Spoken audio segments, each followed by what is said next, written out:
जी बिस्मिल्लाहिर्रहमानिर्रहीम। अस्सलाम वालेकुम ग्रेट लीडर्स। उम्मीद करता हूँ सब खैरियत से होंगे। जल्दी से अपनी टीमों में मैसेज करते हैं ताकि जल्दी से सारे जो है टीम का हिस्सा बन इस मीटिंग का हिस्सा बन सकें, ताकि प्रॉपर जो है मीटिंग का स्टार्टअप लिया जाए। जल्दी से अपने ग्रुपों में सारे ग्रुपों में मैसेज करते हैं, जल्दी से मीटिंग में आ जाएं।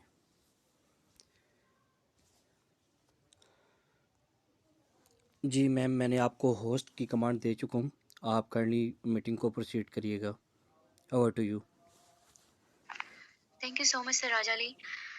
So, बिस्मिल्लाहिर्रहमानिर्रहीम, अस्सलाम वालेकुम to all of you. I hope कि सब ठीक ठाक होंगे और आपके जो लीडर्स हैं उनको ले आए मीटिंग में, सेशन में ले आए, क्योंकि बहुत मोस्ट इम्पॉर्टेंट सेशन है। आप लोगों के जो एक बेसिक क्वेश्चंस होते हैं किसी क्लाइंट के, किसी ऑब्जेक्शंस होते हैं, छोटे से छोटे ऑब्जेक्शंस को भी आज जो है वो यहाँ पे डिस्कस किया जाएगा। सो आप अभी जरा जितने भी सेशन में आए हैं वो मेंबर्स, जो जितने सिर्फ मेरे डायरेक्ट मेंबर्स हैं, जरा हैंड रेज कीजिए। कितने मेरे डायरेक्ट मेंबर्स आए हैं यहाँ पर? मेरे direct members just hand raise कीजिए।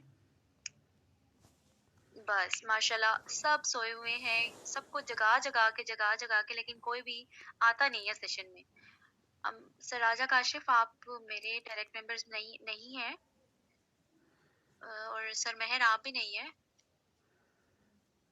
मैम लुबना साकिब, आप हैंड रेज कर सकती हैं, बिकॉज आपका कोई अपलाइन जो है वो खुद भी सोया ही रहते हैं। यू अच्छा, अब यहाँ पर सर राजा अली के कितने मेंबर आए हैं? जरा हैंड रेज कीजिएगा, मुझे पता चले कि सर राजा अली की टीम के कितने लोग आए हैं। सर राजा अली के डायरेक्ट इनडायरेक्ट जितने भी हैं वो जरा हैंड रेज कीजिए, कितने लोग मीटिंग में हैं?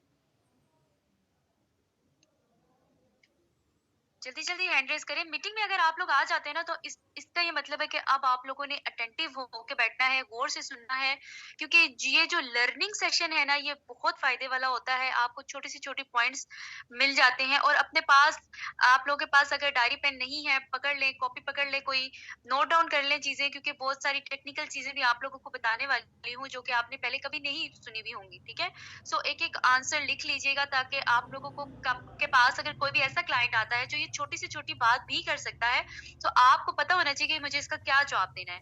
जी, तो सर राजा अली की भी टीम से जस्ट 4 से 5 लोग माशाल्लाह, मेरी 600 की टीम हो गई है, और अभी तक जो है, जरा टीम मेंबर चेक करें कितने आते हैं, सेशन में कितने आते हैं। अच्छा, रिस्पॉन्सिबिलिटी मैंने आप लोगों को कल भी बताया था कि अपलाइन की रिस्पॉन्सिबिलिटी होती है कि आपने अपनी टीम को जगा के रखना है। आपको उनको लर्निंग सेशन अटेंड करवाना ही करवाना है। मैम हानी की टीम के कितने मेंबर आए हैं? जरा हैंड रेज कीजिए। मैम हानी की टीम से कितने मेंबर्स आए हैं?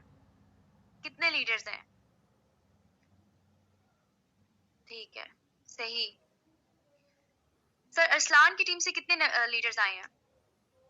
सर अरसलान की टीम से कितने लीडर्स आए हैं? हैंड रेज कीजिए। सर मेहर उजैर, आप तो हर किसी की टीम के, सर मैम हानी की भी हैं, सर राजा अली की भी हैं, मेरी भी टीम के हैं माशाल्लाह। आप तो सबके साथ अकाउंट लगाया हुआ है आपने। अच्छा अच्छा, ये सर इस्लान की टीम से आए हैं मैम राबिया एंड मैम हिरा। क्यों? क्योंकि सर इस्लान खुद भी यहाँ पे मौजूद नहीं है, आई थिंक सो। अभी यहाँ पर मैम हिरा की टीम से कितने लीडर्स आए हैं? मैम हिरा, मैम हिरा की टीम से कितने लीडर्स आए हैं? जरा हैंड रेज कीजिए। मैम हिरा के साथ भी आपने सर अकाउंट लगाया हुआ है। क्या बात है सर, आपकी तो, आप तो मल्टी टैलेंटेड है। बस ठीक हो गया जी, सही। इतने लोग आए हुए हैं। देखिए, आप लोगों का काम बनता है कि अपने लीडर्स को सेशन में लेके आना। सर गुलाम मोहम्मद की टीम से कितने लोग आए हुए हैं? सर गुलाम मोहम्मद की टीम से कितने लीडर्स यहाँ पर मौजूद हैं सेशन में?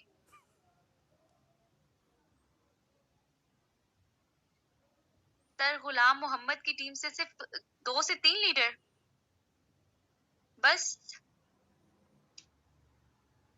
सही।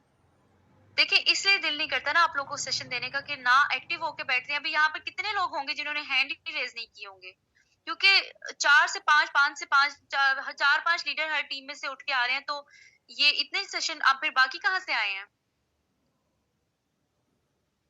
ठीक हो गया, सही हो गया। अभी ये माशाल्लाह सर गुलाम की टीम से आए हैं।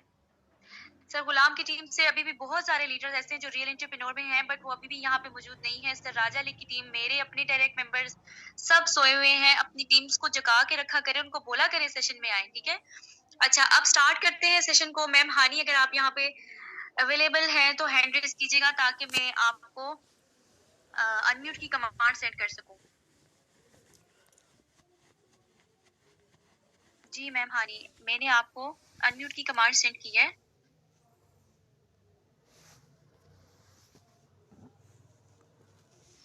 अस्सलाम वालेकुम।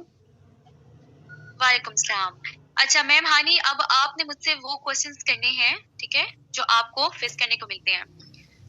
Okay ma'am. सो ज्यादातर जो क्वेश्चन है सबको फेस करने पड़ते हैं, वो उसमें फर्स्ट ये है कि forces.io के मीनिंग क्या है। ठीक है, अच्छा अब देखिए ये ऑब्जेक्शंस नहीं है, मैं आप लोगों को सबको बता दूं, क्वेश्चन भी अपने पास नोट डाउन करें और उसका आंसर भी अपने पास नोट डाउन करें, ठीक है, कि उसका आंसर क्या होने वाला है। आपके पास बहुत सारे क्लाइंट्स ऐसे आते हैं जब वो सेशन ले भी चुके होते हैं या आप उनको कॉल पे डील करते हैं या कोई वॉइस मैसेज पे डील करते हैं, तो उनके बहुत सारे क्वेश्चंस होते हैं। देखिए आप लोगों को इसमें फर्क रखना है, ठीक है, कुछ ऑब्जेक्शंस होते हैं, कुछ क्वेश्चंस होते हैं, कुछ टेक्निकल क्वेश्चंस होते हैं, ठीक है। अगर तो किसी लीडर ने, अगर किसी क्लाइंट ने आप जो हमारा सेशन है वो अच्छे से अटेंड किया है, गौर से सुना है, तो अभी जो मैम हानि क्वेश्चंस करेंगी तो ये सीरियस क्वेश्चंस हैं, टेक्निकल क्वेश्चंस हैं, ये ऑब्जेक्शंस नहीं है, ठीक है।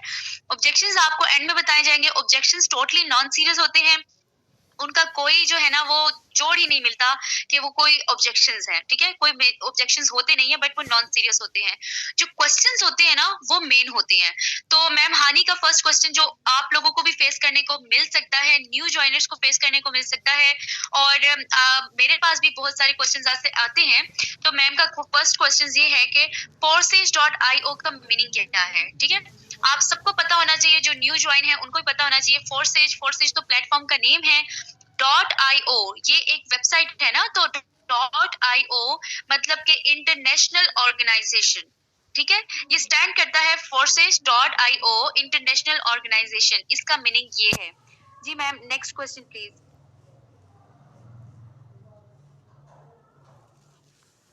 Ma'am Hani, are you there? मैं आपको अनम्यूट कर रही हूँ दोबारा से, प्लीज आप अपना माइक म्यूट नहीं कीजिएगा, ठीक है। सेकंड क्वेश्चन है BUSD क्या है? BUSD क्या है, ठीक है। अब देखिए BUSD का स्टैंड फॉर भी आपको पता होना चाहिए, और BUSD है क्या ये भी आपको पता होना चाहिए, ठीक है। डॉलर जो हम जिसकी मार्केटिंग कर रहे हैं, जो हम फोर्सेज पे काम कर रहे हैं, देखिए कोई भी सिस्टम जब हम ज्वाइन करते हैं तो उसके साथ कोई ना कोई करेंसी होती है, ठीक है। करेंसी आप जैसे हम पाकिस्तान में अगर काम करते हैं, किसी कंपनी में काम करते हैं या क्या, तो उसकी करेंसी हमें पाकिस्तानी रुपीज में मिलती है, ठीक है। तो जब हम कोई भी सिस्टम ज्वाइन करेंगे तो उसकी कोई ना कोई करेंसी लाजमी होगी। तो हमारी फोर्सेज की जो करेंसी है BUSD है, ठीक है, वो आम डॉलर नहीं है, USDD नहीं है। BUSD stands for Binance United states dollar, ठीक है। और ये बाइनेंस का अपना डॉलर होता है, एक स्टेबल कॉइन है जो कि फोर्सेज के साथ उसका लिंक है, ठीक है, जो उसकी करेंसी है, जो उसका कॉइन है, जो हमें अर्निंग होती है डॉलर्स में, BUSD ये है, ठीक है। अब आप लोग ये साथ साथ नोट डाउन करते जाएं, क्योंकि ये बेसिक क्वेश्चंस हैं जो आप लोगों को सुनने को मिल सकते हैं, क्योंकि जब आप किसी को डील करते हैं, आप अपनी जो आप प्रोफेशनल वे में जब आप डील करेंगे तो आप जरूर BUSD जरूर बोलेंगे, ठीक है, चाहे वो वॉइस में बोलें चाहे कॉल पे बोलें, तो बोलेंगे जरूर। तो अगला आपसे क्वेश्चन कर सकता है कि सर BUSD है क्या, तो आपको उसको जवाब देना है BUSD बाइनेंस का डॉलर है, बाइनेंस यूनाइटेड स्टेट डॉलर, ठीक है। जी ma'am honey next question please. BNB क्या है? ओके BNB क्या है? देखिए अब BNB क्या है ये बहुत सारे लोगों को पता ही नहीं है कि BNB क्या है। BNB जब आपसे पूछा जाए कि ठीक है, अब आपने मुझे बताया कि $10 से मुझे स्टार्ट करना होगा, और आपने बोला कि साथ एक नेटवर्क फीस होती है जिसको BNB कहते हैं, वो भी साथ लगती है, ठीक है। कुछ अमाउंट आप उसको बता देते हैं, 0.006 बता देते हैं कि ये हमें देनी होती है, जो टोटल में जाके इन्वेस्टमेंट होती है। अब वो पूछेगा BUSD तो ठीक है ये है, तो BNB क्या है? तो BNB जो है वो एक इंटरनल कॉइन है, ठीक है, जिसको आप देखिए न्यू क्लाइंट को समझ नहीं आती। अब आप वो कहेगा इंटरनल कॉइन, अब इसके 4 से 5 नेम है BNB के, ठीक है। BNB बाइनेंस कॉइन होता है, आप उसको गैस टोकन भी कह सकते हैं, एक इंटरनल कॉइन भी कह सकते हैं, और इसको ट्रांजैक्शन फी भी कह सकते हैं। अगर आप ट्रांजैक्शन फी बोलेंगे ना, तो ये ट्रांजैक्शन फी आम रोजमर्रा की लैंग्वेज में भी यूज होता है, चाहे वो फोर्सेज से हट के भी हो। तो आप लोगों को अगर कुछ भी कहना होता है, आप कहते हैं कि मुझे ट्रांजैक्शन करवानी है, कहाँ पे करवाएं या किस क्या डिटेल्स है उसकी, तो ट्रांजैक्शन एक ऐसा वर्ड है जो आम लैंग्वेज में यूज होता है। जब आप किसी को डील करेंगे तो आप ट्रांजैक्शन का वर्ड यूज करेंगे, आप उसको बताएंगे कि BNB एक ट्रांजैक्शन फी है। लेकिन BNB स्टैंड्स क्या है? आज आप लोग को ये भी बता दूं, बीएनबी स्टैंड करता है बिल्ड एंड बिल्ड, ठीक है। नोट डाउन कर लेंगे, जब आपसे कोई पूछे कि बीएनबी का स्टैंड फॉर क्या है तो आप उसको बोलेंगे बिल्ड एंड बिल्ड। बट आप वो बिल्ड एंड बिल्ड आप बोल तो लेंगे, बट आपको समझाना कैसे है, आपने यही बोलना है कि एक ट्रांजैक्शन फी है।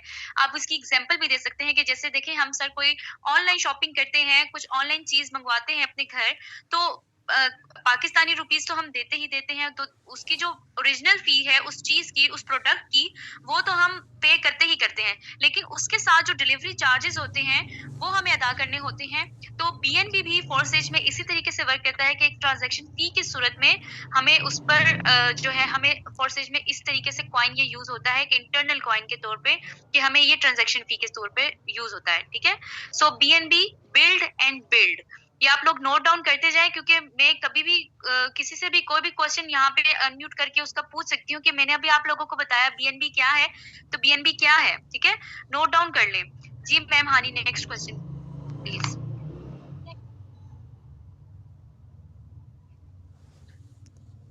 मैम आपकी आवाज नहीं आ रही। एनएफटी क्या है? अच्छा, एनएफटी क्या है? देखिए एनएफटी भी आप लोगों को पता होना चाहिए कि एनएफटी नॉन फंजिबल टोकन है। अब आप सारी डीलिंग कर लेंगे, लेकिन अब आपका दिल कर रहा है कि मैं अपने क्लाइंट को ये भी बताऊं कि एनएफटी भी है, ठीक है। आप उसका मजीद जो है ना उसको इंटरेस्ट लेने के लिए आप उसको एनएफटी का भी बता देते हैं, बट आप कैसे एक्सप्लेन करेंगे सर इसमें एनएफटी भी जो है वो आपको बॉक्स खरीदने पर आपको एनएफटी मिलेगा, उसके आगे कैटेगरीज हैं common, rare, epic, legendary, uncommon. So हमारे फोर्सेस में जो है एनएफटी भी लॉन्च कर दिया गया है, एनएफटी भी लॉन्च कर दिया गया है। तो एनएफटी का मतलब है नॉन फंजिबल टोकन, ठीक है। अब इसको अगर आप ज्यादा डिटेल में जाएंगे तो आप उनको यही बोलेंगे कि एक यूनिक टोकन होता है कि जो जब हम जो हमें फोर्सेज वालों की तरफ से मिलेगा और हम आगे जाके सेल करेंगे उसको, तो उसकी प्राइस वो नहीं होगी जिसपे हमने बाय किया होगा, उसकी प्राइस आगे बहुत ज्यादा बढ़ जाने वाली है, ठीक है। तो ये यूनिक टोकन जो है वो बहुत कम मिलते हैं, तो हमें फोर्सेज में ये अपॉर्चुनिटी में दे दिया जाता है कि अगर हम वो बॉक्स खरीदते हैं तो, क्योंकि अब जो फ्री वाली है वो खत्म होने वाली है, तो इसलिए मैं आपको फ्री की तरफ वाली नहीं बता रही हूँ, मैं आपको जस्ट एक एनएफटी के बारे में बता रही हूँ कि नॉन फंजिबल टोकन आप किसी को कैसे गाइड करेंगे। एनएफटी क्या है? एक यूनिक टोकन है जो कि आगे आप जब आप परचेज कर लेते हैं, जब आप खरीदते हैं, बॉक्स में से जो भी निकलता है कॉमन एंड कॉमन, जब आप आगे उसके मार्केट प्लेस पे जाके आप उसको मार्केट जो उसकी एनएफटी की मार्केट है वहां पे जाके आप उसको सेल करेंगे तो आपको अच्छी खासी कीमत उसकी मिल सकती है, ठीक है। तो ये एनएफटी है। जी मैम हानी, नेक्स्ट क्या क्वेश्चन फोर्सेज की कोई एप्लीकेशन है? अच्छा जी, देखिए ये बड़ा आता है क्वेश्चन, आता है सुनने में कि लोग आपसे सेशन देख के रिसर्च करके बहुत सारी चीजें गूगल पे सर्च करके आते हैं, तो फिर आपसे पूछते हैं कि क्या फोर्सेज की कोई एप्लीकेशन है। तो मैं आप लोगों को बता दूं कि फोर्सेज की एप्लीकेशन रिसेंटली जो है वो लॉन्च हुई थी, ठीक है, प्ले स्टोर पे लॉन्च हुई थी, डाउनलोड भी हो गई थी, बट फोर्सेज उस पे वर्क नहीं होती क्योंकि ये गूगल के साथ कनेक्ट है, ठीक है, प्ले स्टोर पे नहीं है क्योंकि ये ऐप नहीं है, ये एक गूगल के साथ कनेक्ट वेबसाइट है, और वेबसाइट भी जो है वो ट्रस्ट वॉलेट के साथ कनेक्ट है, ठीक है, उसके डैशबोर्ड के साथ कनेक्ट है। हमें वैसी वेबसाइट पे हम वहां वर्क नहीं करते, इसको ट्रस्ट वॉलेट के साथ इसको कनेक्ट कर दिया गया है फोर्सेज को, ठीक है। अभी भी आप अगर प्ले स्टोर पे जाते हैं तो आप वहां से फोर्सेज जब आप लिखेंगे वहां से आपको ऐप मिल जाएगी, लेकिन वो ऐप वर्क नहीं करेगी, ठीक है। तो फोर्सेज की कोई एप्लीकेशन नहीं है जिसपे काम होता है। जी मैम। टोटल कम्युनिटी कितनी है?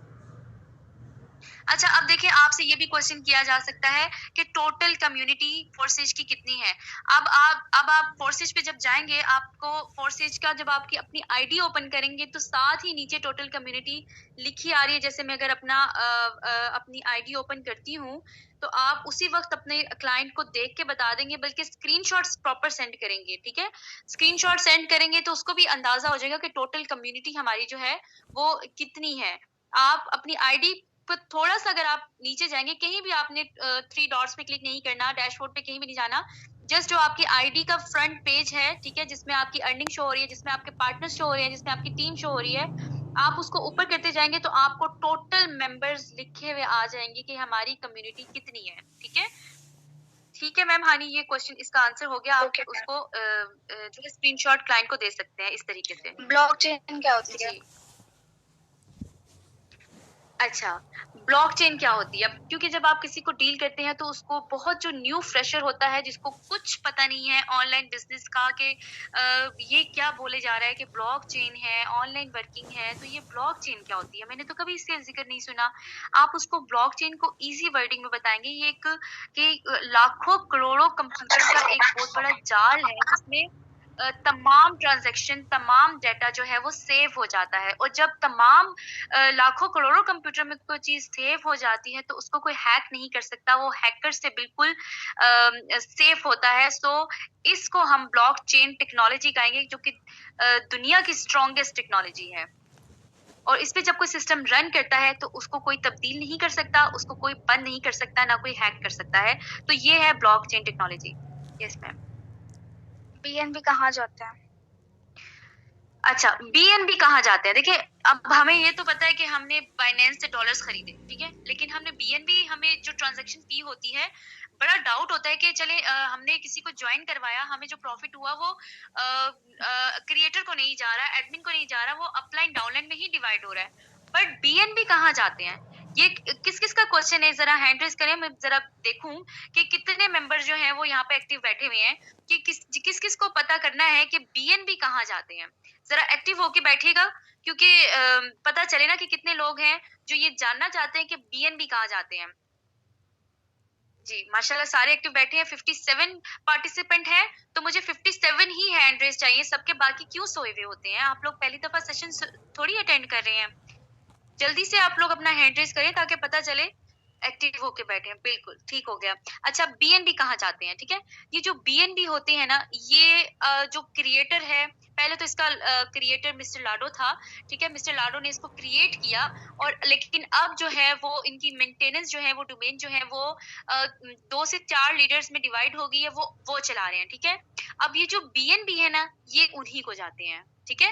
बीएनबी उनको जाते हैं बट बाइनेंस का डॉलर जो यूएसडी है, बीयूएसडी है, वो किसी को भी नहीं जाता, वो आपका 100% प्रॉफिट अपलाइन डाउनलाइन में ही डिवाइड होता है।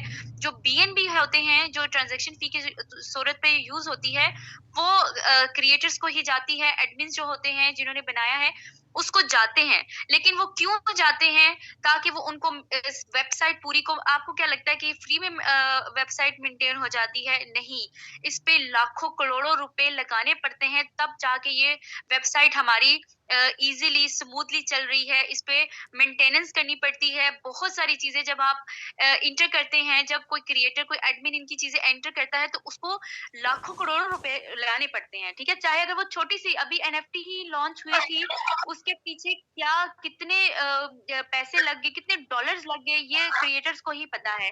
जब वो अगर छोटी से छोटी बीएनबी फीस अपने पास इकट्ठे कर लेते हैं ना, तो ये उनके लिए इजी हो जाता है वेबसाइट को लॉन्ग टर्म तक उसको इजीली स्मूथली चलाना। वरना उसमें बग्स आ जाते हैं, हैंग होना शुरू हो जाती है, वर्क नहीं सही करती है प्रॉपरली, तो ये सब चीजें फेस करनी पड़ती हैं। तो अगर वो ये ट्रांजैक्शन फीस नहीं लेते अपने पास तो वो ये काम कभी आगे जा ही नहीं सकता फोर्सेज, ठीक है? तो अब आप लोगों को पता चल गया होगा कि बीएनबी कहाँ जाते हैं, ठीक है? आई होप कि ये क्वेश्चन भी क्लियर हो गया होगा। जी ma'am, next question please. Versus Ethereum और टीआरएक्स से बीयूएसडी पर क्यों आया? अच्छा, अब आप लोग को पता होना चाहिए कि फोर्सेज बीयूएसडी पे काम कर रहा है, बट उससे पहले ये टीआरएक्स और इथेरियम पे मतलब बीयूएसडी जो है वो अभी हुआ है, मतलब कि स्टेबल कॉइन की सूरत में उन्होंने यूज करना शुरू किया है, लेकिन इससे पहले इथेरियम पे वर्क करता था, मतलब कि इनकम जो है वो इथेरियम की सूरत में आती थी, ठीक है? और टीआरएक्स की सूरत में। लेकिन उन्होंने क्यों चेंज कर दिया, बीयूएसडी पर क्यों आया? क्योंकि ये दोनों जो कॉइन थे ये स्टेबल कॉइन नहीं थे। इनकी या तो प्राइस बहुत ज्यादा हाई चली जाती थी या फिर बहुत ज्यादा, मतलब कि इनकी स्टेबल कॉइन नहीं थे ये, ठीक है? तो इसलिए फोर्सेज के जो क्रिएटर्स हैं, एडमिन हैं, उन्होंने इसको चेंज करके एक स्टेबल कॉइन ढूंढा और उस स्टेबल कॉइन ढूंढने के बाद उसको बीयूएसडी पर उन्होंने वर्क स्टार्ट कर दिया और अब इसकी इनकम जो है और स्टार्टिंग जो है वो, यस मैम। तो एनएफटी के चेंजेस कैसे आ सकते हैं? जी, अच्छा, ये बड़ा लोगों का क्वेश्चन होता है, ये उन लोगों का भी क्वेश्चन होता है जो ज्वाइंट हो चुके हैं, ठीक है? अक्सर ज्वाइंट मेंबर्स भी ये क्वेश्चन कर लेते हैं, बल्कि ऑब्जेक्शन करते हैं कि जब ये डिसेंट्रलाइज्ड है, आप लोग कहते हैं कि इसको कोई हैक नहीं कर सकता, तो ये एनएफटी जैसी चेंजेस क्यों आती हैं इसमें? जी, तो मैं आप लोगों को बता दूं कि देखिए सिस्टम बेशक डिसेंट्रलाइज्ड है, बेशक ब्लॉकचेन पे है, बट इसमें चेंजेस उस तरीके से आएंगी कि इसमें कुछ ना कुछ न्यू अपडेट्स आएंगी। अब जो कहा जाता है कि चीजें चेंज नहीं होंगी, वो मुराद होती है कि जब कोई चीज उसमें इंटर हो जाती है उसको कोई चेंज नहीं कर सकता। लाइक एनएफटी आना था ना, तो एनएफटी एक अलग से चीज आई है। वो ये नहीं कहा गया कि X3 या X4 का कोई रिसाइकल होगा तो आपको ये एनएफटी मिलेगी, या आपको X4 का कोई रिसाइकल होगा, या कोई स्लॉट ऐसा वर्क हो करेगा जिससे पे आपको एनएफटी मिलेगी। X3, X4, XXX गोल्ड जब इन्होंने लॉन्च कर दिए तो उसको उन्होंने कोई भी उसमें कोई चेंजिंग नहीं कर सकता। एनएफटी भी अलग से लॉन्च की गई है। अब एनएफटी भी अगर लॉन्च हो गई है, ब्लॉकचेन पे आ गई है, तो उसमें भी अब कोई चेंजिंग नहीं आएगी। ठीक है, चीजें आ सकती हैं न्यू से न्यू, बट कोई चीज जब आ जाए और वो एक बार डिप्लॉय हो जाए ब्लॉकचेन पर, तो उसमें कोई चेंजिंग नहीं आ सकती। ठीक है, वरना एनएफटी को भी X3 के साथ जोड़ दिया जाता या X4 के साथ, मतलब कोई इस तरीके से भी वो कर सकते थे कि या ये रिसाइकल होगा उसके बाद आपको कोई एक एनएफटी ऐसे मिल जाएगी, या कुछ भी कर सकते थे, बट उन्होंने उसको छेड़ा ही नहीं। क्यों नहीं छेड़ा? क्योंकि वो छेड़ ही नहीं सकते थे, उस पे उनका इख्तियार ही नहीं रहा कि वो X3 में कोई चेंज कर सके, X4 में कोई चेंजिंग कर सके, ऐसा कोई सीन ही नहीं हुआ ना। तो ये ब्लॉकचेन जो है ना, इसलिए स्ट्रॉन्गेस्ट टेक्नोलॉजी है कि जब इस पे कोई सिस्टम एक बार कोई भी प्लान, कोई भी प्रोग्राम आप लोग इस पे ऐड कर देंगे तो उसको फिर चेंज नहीं किया सकता। हाँ, डिफरेंट चीजें, नई से नई चीजें जरूर आएंगी फोर्सेज में, और आगे विदिन अभी मार्च में भी बहुत सारी चीजें आने वाली हैं इसके फोर्सेज में, बहुत सारी, जिनको स्लॉट्स पे बड़े इशू थे कि हम लोगों ने बड़े बड़े स्लॉट्स ओपन कर लिए हैं एनएफटी के रिलेटेड। अभी वो भी बताया जाएगा कि आप बड़े स्लॉट्स हैं तो उनको क्या फायदा आगे होने वाला है। सो स्टे ट्यून्ड रहा करें आप लोग, एक एक फोर्सेज से मुतालिक जितनी भी छोटी छोटी नॉलेज है उसको समझा करें, हासिल किया करें। ठीक है जी मैम। फोर्सेज की ब्लॉकचेन का नाम क्या है? अच्छा, यहाँ पे बहुत सारे लोगों को पता ही नहीं होगा कि हमारी फोर्सेज की जो ब्लॉकचेन है, ब्लॉकचेन बहुत सारी होती है ना, तो उसके नाम है बहुत सारे। अभी अभी मुझे जरा हैंड रेस करके बताएं किस किस को नहीं पता कि फोर्सेज की ब्लॉकचेन का नाम क्या है, किस किस को नहीं पता। और जिसका हैंड रेज नहीं हुआ उसी को मैं अनम्यूट करके पूछूंगी, चले बताएं आपको तो पता है कि फोर्सेज का जो ब्लॉकचेन है उसका नेम क्या है। जिसका हैंड नहीं रेज होगा उसी से मैं पूछूंगी। ठीक है, जल्दी से मुझे बता दें किस किस को नहीं पता कि फोर्सेज की ब्लॉकचेन का नाम क्या है।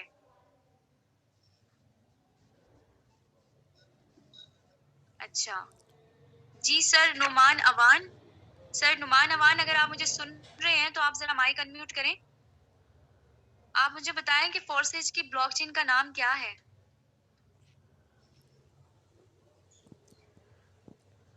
नहीं, अब म्यूट ही नहीं करना ना, अब अनम्यूट ही नहीं करना आप लोगों ने, है ना। तो हैंड रेस क्या करें, सोए ना रहा करें सारे। ठीक है, तो फोर्सेज की जो ब्लॉकचेन है उसका नाम है BSC स्केन। ठीक है, BSC स्केन जो है फोर्सेज की ब्लॉकचेन का नाम है। आप लोगों ने इस चीज को इजीली नहीं लेना कि बस ये क्या भाई नाम ही है, हमें तो पता हो नहीं था तो चलो क्या हमने पता करके क्या करना है। आपके पास ऐसा एजुकेट क्लाइंट भी आ सकता है कि अगर आपसे उसने पूछ लिया तो ये सर उसको ब्लॉकचेन के बारे में भी पता होगा। ठीक है, अगर आप ब्लॉकचेन का नाम लेंगे उसको ये भी पता होगा ब्लॉकचेन कितनी कंट्रीज में वर्क कर रही है, ब्लॉकचेन का क्या रूल है, क्यों ब्लॉकचेन पे कोई सिस्टम आता है, तो उसको नेम भी आते होंगे ब्लॉकचेन के। ठीक है, अब हमारी जो फोर्सेज की ब्लॉकचेन है उसका नाम है BSC स्केन। ठीक है, मैं यहाँ चैट बॉक्स में लिख देती हूँ, आप लोग इसको नोट डाउन कर लें अपने पास, BSC स्केन। ये मैंने लिख दिया है। ठीक है, आप को अकाउंट पर ही बात कर सकता हूँ। आप मीटिंग को भी सुने, ये अभी क्वेश्चन कोई भी नहीं करेगा वरना मैं चैट बॉक्स ऑफ कर दूंगी। ठीक है, जस्ट मीटिंग पे ध्यान दें, कोई क्वेश्चन नहीं करेगा अभी। आप लोगों को कुछ कहना हुआ तो इन द एंड में आप लोगों को 2 to 3 मिनट्स दूंगी, आप लोग बात कीजिएगा। ठीक है, BSC स्केन मैंने लिख दिया है। ठीक है जी ma'am. Honey, next question please. Forces का ऑफिस कहाँ है? अच्छा, फोर्सेज का बेसिकली कोई ऑफिस नहीं है। ठीक है, पाकिस्तान में जितने भी छोटे छोटे ऑफिस बने हुए हैं ये इन लोगों ने अपने फॉर मोटिवेशनल वीडियोस और अपने काम को बेहतर प्रोफेशनल बनाने के लिए छोटे छोटे ऑफिस खोले हुए हैं। ये वो ऑफिस नहीं है फोर्सेज का। फोर्सेज का एक मेन IT रूम है जो कि रशिया में है। ठीक है, वो भी इसलिए बनाया गया है कि उसपे कोई मेन हेड नहीं है, वहां से काम स्टार्ट नहीं हो रहा, वो एक आईटी रूम है। आईटी रूम वो होता है जिसपे जहाँ पर मेंटेनेंस की जाती है वेबसाइट्स की, ठीक है, जहाँ पर मिलके जो 2 से 3-4 क्रिएटर्स हैं वो वेबसाइट को मेंटेन कर रहे हैं, ठीक है, वो आईटी रूम है। ऑफिस मेनली ऑफिस नहीं है, ठीक है, और रशिया में उसका आईटी रूम भी। ये आप लोग नोट डाउन कर ले, मैं कभी भी पूछ सकती हूँ आपसे कि फोर्सेज का ऑफिस कहाँ है, ठीक है। तो आप लोग को पता होना चाहिए कि फोर्सेज का ऑफिस कहीं भी नहीं है, जैसे उसका आईटी रूम है, जो जैसे मिस्टर एडी और ये 2 से 3 क्रिएटर चला रहे हैं, और वहां पर मेंटेनेंस होती है वेबसाइट की। Yes ma'am, next question please. पैसे कब से मिलना शुरू होंगे इसमें? अच्छा, पैसे कब से मिलना शुरू होंगी? अच्छा, ये लोग भी क्वेश्चन करते हैं जब आपके पास क्लाइंट आते हैं कि हमें पैसे कब से। तो आपने अपने क्लाइंट को एजुकेट करना है इस मामले में कि उनको आपने हमेशा नॉन वर्किंग की तरफ नहीं लेके जाना, आपने हमेशा उनको वर्किंग की तरफ गाइड करना है। और आपने बताना है कि जैसे ही आप फोर्स से ज्वाइन करेंगे और आप जब अपना वर्क शुरू करेंगे, चाहे एक मेंबर भी आप किसी को अपने रेफर के साथ ले आते हैं, आपको पहले ज्वाइनिंग पे ही $5 मिल जाएंगे, ठीक है। और $5 आप कभी भी किसी भी टाइम आप विड्रॉ कर सकते हैं, चाहे अगर आपके पास एक भी डॉलर है तो आप $1 का भी विड्रॉ ले सकते हैं। हमारे फोर्सेज में सबसे अच्छी बात ये है कि हम $1 का भी विड्रॉ किसी भी टाइम ले सकते हैं। जी मैम। वर्किंग के बगैर भी अर्निंग होगी? क्या वर्किंग के बगैर भी अर्निंग होगी? ठीक है, लोग क्योंकि देखिए लोगों ने जब सेशन अटेंड किया होता है तो उसमें नॉन वर्किंग प्लान भी बताते हैं कि आप क्योंकि सिस्टम में नॉन वर्किंग है ही है, 100% है। XXX और एक्सपोर्ट से आपको ज्यादातर नॉन वर्किंग आती है, एक्सपोर्ट से भी आपको नॉन वर्किंग आ सकती है, अपने अपलाइन से, अपलाइन की टीम से, क्रॉस से, कहीं से भी अर्निंग आ सकती है, ठीक है। तो लेकिन आपने क्या करना है कि उनको यही बताना है कि सर वर्किंग के बगैर भी अर्निंग होती है, लेकिन कब होती है, कितनी होती है, ये हमें कुछ पता नहीं होता, क्योंकि हमें नहीं पता कि कौन किस वक्त स्लॉट अपग्रेड करेगा, क्योंकि सारी अर्निंग जो है वो स्लॉट परचेज करने से आती है। जब कोई स्लॉट परचेज करता है, अपग्रेड करता है, तो अगर तो उसके अपलाइन के जो है सर्कल स्पिल नहीं है तो वो आपके डाउनलाइन में भी जा सकते हैं, क्रॉस पे भी जा सकते हैं, इसलिए हमें नहीं पता कौन कब स्लॉट अपग्रेड करेगा। वर्किंग के बगैर अर्निंग बहुत मुश्किल है, बट है, ठीक है।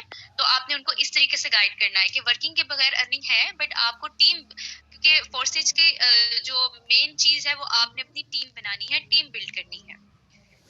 जी मैम। आपने कितनी अर्निंग कर ली अब तक और होती भी है क्या? ठीक है, देखिए ये बड़ा क्वेश्चन आता है, ठीक है। अब जिनकी कोई अर्निंग नहीं है, जिन्होंने अभी स्टार्ट किया है, फर्स्ट स्टेप हमेशा मुश्किल होता है। सिर्फ इस मसले में आके आपकी बेशक डीलिंग अच्छी हो, आप बात अच्छे से कर गए हो, आपने सेशन में बिठा लिया हो, अगले को सेशन भी पसंद आ गया हो, बट आप लोग पता कहाँ कंफ्यूज हो जाते हैं, जब आपसे पूछा जाता है कि आपकी कितनी अर्निंग हो चुकी है और आप अर्निंग होती भी है क्या कि नहीं होती, ठीक है। लोगों को डाउट होता है कि जिनके साथ हम ज्वाइन होने वाले हैं उसने खुद कितना कमा लिया। अब किसी की जीरो है, ठीक है, कोई टीम नहीं है, डायरेक्ट मेंबर नहीं है, जीरो अर्निंग है, वो कैसे इस चीज को हैंडल करेंगे? आपने उनको यही बोलना है कि सर मैंने तो स्टार्ट ही यहाँ से लिया है, ठीक है। सो जो भी फोर्सेज स्टार्ट करता है, जैसे कि अगर मैं आप मुझे ज्वाइन कर लेते हैं तो आपकी भी अर्निंग जीरो होगी, आपकी भी टीम जीरो होगी। तो स्टार्ट तो हमेशा जीरो से लेना पड़ता है, ऐसा कभी हुआ ही नहीं फोर्सेज में कोई जैसे ही किसी ने अकाउंट बनाया है तो उसको लाखों में अर्निंग आना शुरू हो गई है, ठीक है। तो अगर किसी की जीरो भी है ना, तो आप खुल के बताएं, आप बताएं कि देखिए सर मेरी तो अभी जीरो है, मुझे इतने दिन हुए अकाउंट बनाए हुए और मैंने अभी ये वर्किंग की है, तो इंशाल्लाह मैं भी जो है वो अपनी अर्निंग कर लूंगा।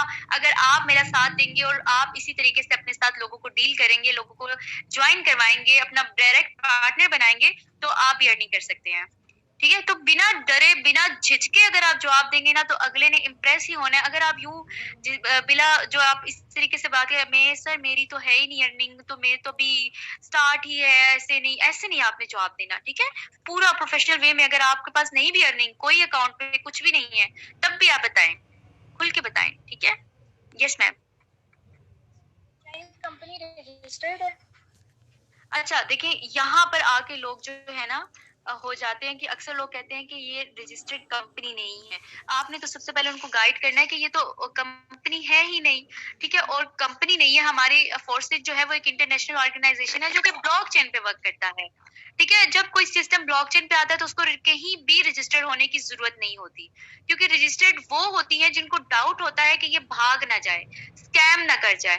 तो कंपनीज ही भागती हैं और स्कैम करती हैं। और आजकल तो ऐसी कंपनीज जो रजिस्टर्ड होने के बाद भी एफबीआई से रजिस्टर्ड होने के बावजूद भाग जाती हैं, तो उनकी कोई गारंटी नहीं लेता। तो हमारा तो सिस्टम में आपको इतनी बड़ा प्रूफ दे रही हूँ या दे रहा हूँ कि ब्लॉकचेन है। तो जब कोई ब्लॉकचेन का नाम सुनेगा तो उसी टाइम वो उसको यकीन हो जाएगा, ठीक है? सो आपने उनको बताना है कि कंपनी रजिस्टर्ड होती है, हमारी तो कंपनी है ही नहीं, हमारी तो वेबसाइट है जो कि हम ब्लॉकचेन पे काम कर रहे हैं। Yes ma'am, next question. Question जो थे वो ज्यादातर तो ये अब जो है वो है ऑब्जेक्शंस, और ये वो ऑब्जेक्शंस हैं जिसमें बंदा जो है ना कंफ्यूज हो जाता है और फिर वो अपलाइन के रिप्लाई का वेट कर रहा है। मोस्टली होता है कि अपलाइन जो होते हैं ऑफ होते हैं, तो इतना परेशान हो जाना कि अब ये क्लाइंट इसने तो ये पूछ लिया, अब हम क्या बोलें। तो उन चीज़ों के आप लोग अगर डायरी में लेके बैठे हैं तो अच्छी बात है, नोट डाउन करिएगा इन आंसर्स, क्योंकि हर वक्त अपलाइन भी जाहिर सी बात है वो भी एक इंसान है, तो होती है मसरूफियात इंसान की।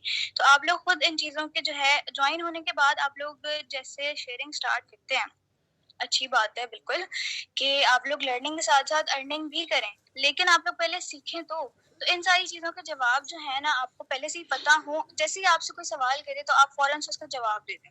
तो ये सारा कुछ आपने अगर आप लोग रिकॉर्ड कर रहे हैं तो सही है, नहीं तो आप लोग प्लीज़ नोट डाउन करिएगा। सही है। तो फर्स्ट जो ऑब्जेक्शन होता है ज़्यादातर वो ये होता है कि ये स्कैम है क्योंकि इसके अंदर इन्वेस्टमेंट है।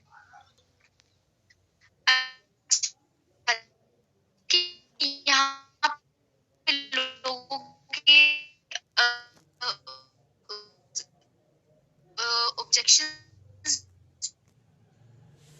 जो होते हैं ना, वो ये होते हैं कि नहीं, कुछ सीरियस ऑब्जेक्शंस होते हैं, कुछ नॉन सीरियस, ठीक है? ऑब्जेक्शंस में मुझे तो जो पर्सनली ऑब्जेक्शंस लगते हैं वो नॉन सीरियस होते हैं। जिन्होंने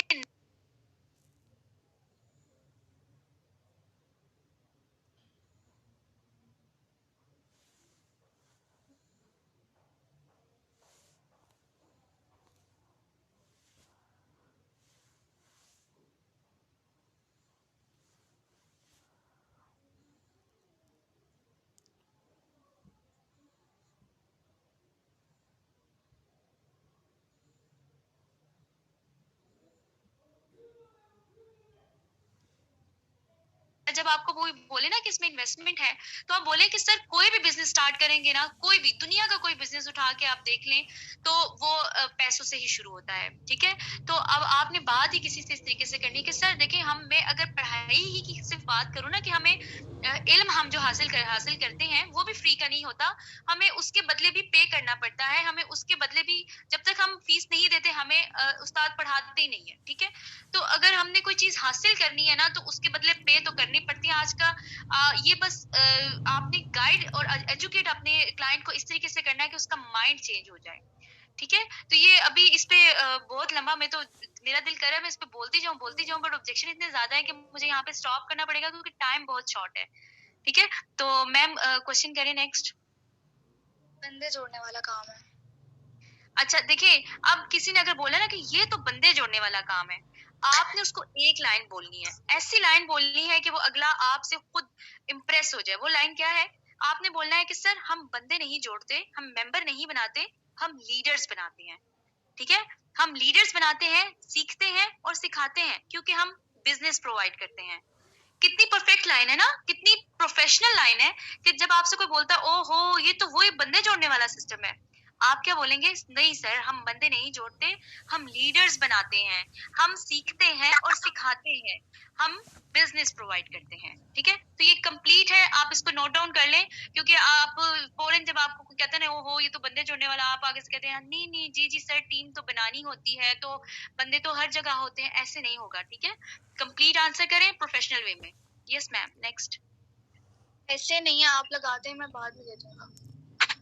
ये तो हर किसी के पास ऐसे बंदे आते होंगे ना, गरीब वाले, बिल्कुल होते भी नहीं है लेकिन अपने आप को गरीब ही कहलाएंगे, रोने वाले बंदे, ठीक है? अब ऐसे लोगों को आपने ज्वाइन ही नहीं करवाना। सिंपल, जो बोले ना कि हमारे पास पैसे नहीं है, आप करवा दें। आप उनको बोले, दो तरीके हैं, पहले तो बोले कि हम तो ऐसे लोगों को ज्वाइन नहीं करवाते।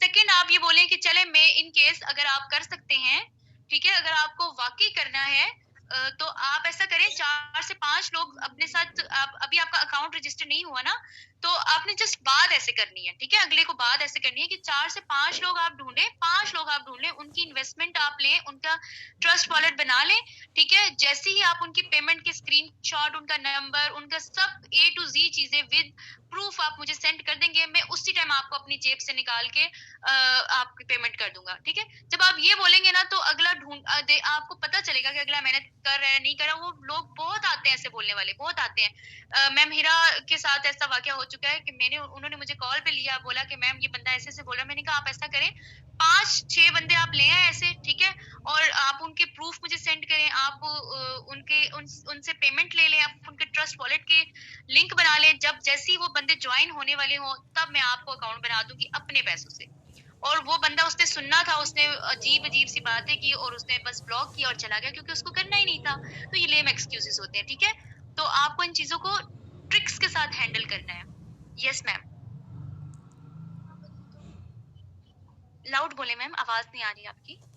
टीम ना बनी तो? टीम ना बनी तो, ठीक है, ये सबसे फजूल मुझे ये क्वेश्चन लगता है जो कहते हैं कि टीम ना बनी, ठीक है। क्योंकि जब लोग लर्निंग ही नहीं, आप उनको बोलेंगे कि सर टीम उनकी नहीं बनती जो सिर्फ अपना अकाउंट बना के छोड़ देते हैं, उनकी टीम कभी भी नहीं बनती। जो अपने जात पर पैसे लगा के बस कहते हैं कि जी हमने चलो बस 3500-3600 रुपया लगा लिया, बस कोई बात नहीं, खैर है, बस गुजारा हो गया, तो टीम उनकी नहीं बनती, ठीक है। जो लर्निंग नहीं करते, जो सीखते नहीं है, समझते ही नहीं है कि सिस्टम है क्या।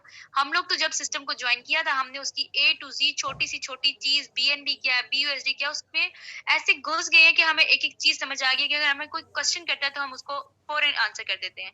तो हमारी तो टीम बन रही है सर, हमारे साथ वो लोग काम कर रहे हैं जो स्टूडेंट्स हैं, हमारे साथ हाउसवाइफ काम कर रही हैं। उनकी टीम जब अगर बन सकती है तो ये क्वेश्चन कोई भी हमसे नहीं करता आगे कि टीम नहीं बनेगी। ठीक हो गया? Yes ma'am, 2 minutes left only. इसमें तो सिर्फ प्रॉफिट है, लॉस नहीं, तो ये हलाल नहीं है। हाँ जी, देखिए, चले ये हम इसका आखिरी आज का क्वेश्चन करते हैं। वैसे तो इतने सारे क्वेश्चन, इतने सारे ऑब्जेक्शंस हैं कि मैं आगे एक और क्वेश्चन है वो भी आप कीजिएगा मैम, क्योंकि मैं बताना चाहूंगी वो भी। अच्छा देखिए, जो कहते हैं ना कि इसमें प्रॉफिट है, लॉस नहीं है, तो आपने उनको बोलना है कि सर इसमें लॉस होता है। लॉस ऐसे होता है कि हमने इन्वेस्टमेंट की होती है, ठीक है, और हमें सारा सारा दिन अगर कोई क्लाइंट नहीं मिलता, ये हमारा लॉस है। और सेकंड ये कि लोग कहते हैं कि ये लॉस इसमें नहीं होता तो ये हराम है। देखिए, हराम तब होता है जब हम किसी को झूठ कह के या किसी को धोखाधड़ी करके सिखाएंगे नहीं प्रॉपर, उसको सिर्फ ला के ज्वाइन करके छोड़ देंगे, उसको टीच एंड ट्रेन नहीं करेंगे, तो वाकई आप हराम कमा रहे हैं फिर, ठीक है। हम तो प्रॉपर गाइड करते हैं, उसको सिखाने के बाद उसको ज्वाइन कराने के बाद उसको प्रॉपर सिखाते हैं, टीच एंड ट्रेन करते हैं। और जब हमारे पास अपने पास कोई क्लाइंट नहीं आता पूरा पूरा दिन, या फिर हमारी कोई ज्वाइनिंग नहीं आती, तो ये हमारा सबसे बड़ा लॉस होता है पूरे दिन का। Yes ma'am, next question please. Yes, loud. Forces बंद हो जाएगा। देखिए, ये आप उसको ब्लॉकचेन का बताएंगे तो हो जाएगा। अच्छा, आखिरी क्वेश्चन ये है कि पाकिस्तान में क्रिप्टो करेंसी ये इलीगल है, ठीक है। बहुत सारे क्वेश्चन आते हैं, ये इलीगल है, तो आप देखिए, आप उसको ऐसे जो है, अभी आपको ये मैं थोड़ा सा गाइड कर दूं कि पाकिस्तान में क्रिप्टो करेंसी को वाकई कानूनी हैसियत हासिल नहीं है, ठीक है। इसीलिए तो लोग ऑनलाइन फ्रॉड का शिकार हो जाते हैं। अब बहुत सारी कंट्रीज है उसमें क्रिप्टो करेंसीज में जो है ना, उसको मरकजी बैंक के तहत रेगुलेट किया जा रहा है, ठीक है। अब अगर अमेरिका है ना, उसमें बिटकॉइन को एक्सचेंजर करेंसी के तौर पर उसको लीगल हो चुका है अमेरिका में, ठीक है। अब जो चाइना है ना, उसमें भी ये हो गया है कि स्टॉक एक्सचेंज जो है वो क्रिप्टो करेंसी में इन्वेस्टमेंट की उसको परमिशन मिल गई है। इंडिया में भी जो है ना, क्रिप्टो करेंसीज पर टैक्सेस लगाकर काम हो